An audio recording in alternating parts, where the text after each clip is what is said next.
د کور لوښي درې واخلئ نظب لالا واخلئ د کور لوښي درې واخلئ واسکټ څادر څپلۍ واخلئ راشئ حالاتو راګیر کړی ما د سلو څیز په 10 روپۍ واخلئ راشئ حالاتو راګیر کړی ما ډېره مننه راشئ حالاتو راګیر کړی ما د سلو څیز په 10 روپۍ واخلئ په ما بیخي حد غربت تمام دی تاسې مزه د زندګۍ واخلئ لوږې اخیستی یم بچي خرڅوم ګټه زما د مجبورۍ واخلئ خانانو زه به 2 بچي درکړمه ماله یو 2 کپه ډوډۍ واخلئ خانانو زه به 2 بچي درکړمه ماله یو 2 کپه ډوډۍ واخلئ دا د باچا تر غوږو ورسوئ زما غزل نه یو کړی واخلئ عباسه دا وطن به سوی ښکاري ګینې تصویر د دې نړۍ واخلئ عباسه دا وطن به سوی ښکاري ګینې تصویر د دې نړۍ واخلئ او ما درله تیاره جوړه کړې ده مینې ته مې لاره جوړه کړې ده ستا هغه وړه شیطانه خور څه وه اوس مې ترې باره جوړه کړې ده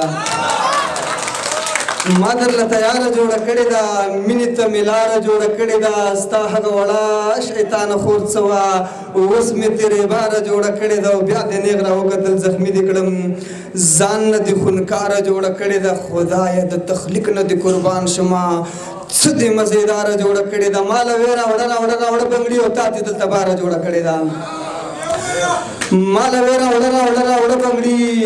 تا دې دلته باره جوړه کړې ده ښکاري جوړه باسه راته ځان نه یې سمه دوکانداره جوړه کړې ده دغه څو شعر اخره کې وایم چې غاړه کې دې واچوله سره جوړه ژوند کوه مزې کوه جوړه او زه د تنهایۍ په اور سوځېږمه ستاسو محفل جوړ دی ټوله شپه جوړه خدایه دا وړه جینۍ او زوړ سړی هسې دې خرابه کړه وړه جوړه خدایه دا وړه جینۍ او زوړ سړی هسې دې خرابه کړه وړه جوړه تا د خوشحالۍ نه اغوسته جوړه او ما په خپلو اوښکو کړه لمده جوړه د وخت راکولو ډېره مننه دا چا ویل خاورین سے په غوښتنه دا چا ویل چې هر رنګه خیالات پکې راځي دا چا ویل چې هر رنګه خیالات پکې راځي اکثر چې غزل لیکم زړه مې رات پکې راځي او چې ستا د خولې جوټه اوبه مې څښلې دي جانانه اوس خولې ته چې اوبه راځي ټول شات پکې راځي چې ستا د خولې جوټه اوبه مې څښلې دي جانانه اوس خولې ته چې اوبه راځي ټول شات پکې راځي چې ما د پېښور نه تر ننګرهاره پورې راوړل بنګړي دي مړي دومره خدمات پکې راځي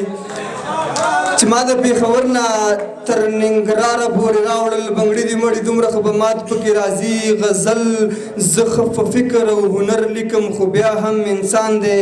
کله کم او کله زیات پکې راځي زموږ د کوڅې دا لښتی ښه ستا په کور راغلی ښه ما ویل چې دا څنګه میوجات پکې راځي زموږ د کوڅې دا لښتی ښه ستا په کور راغلی ښه ما ویل چې دا څنګه میوجات پکې راځي والله درله لالي او ګلابي شونډې درکړي عباس له دې څه ورکړه که زکات پکې راځي ته چېرته ځې ته ودرېږه خبره شوه رایاده تا چې ماله ویلي وو چې غاړه به در کوم او که یاد دې شي د خولې ذکر دې هم ورسره وکړو چې بیا راشم عباسه دغه دواړه به در کومه نفرت دی وسوځي په اور مینا بیا دې خوره شي په هر لور مینا چې چاته جوړ نشي پیغور مینا داسې دې وشي کور په کور مینا چې پښتنه بازار کې وګوري څوک ورباندې ماته کې د خور مینا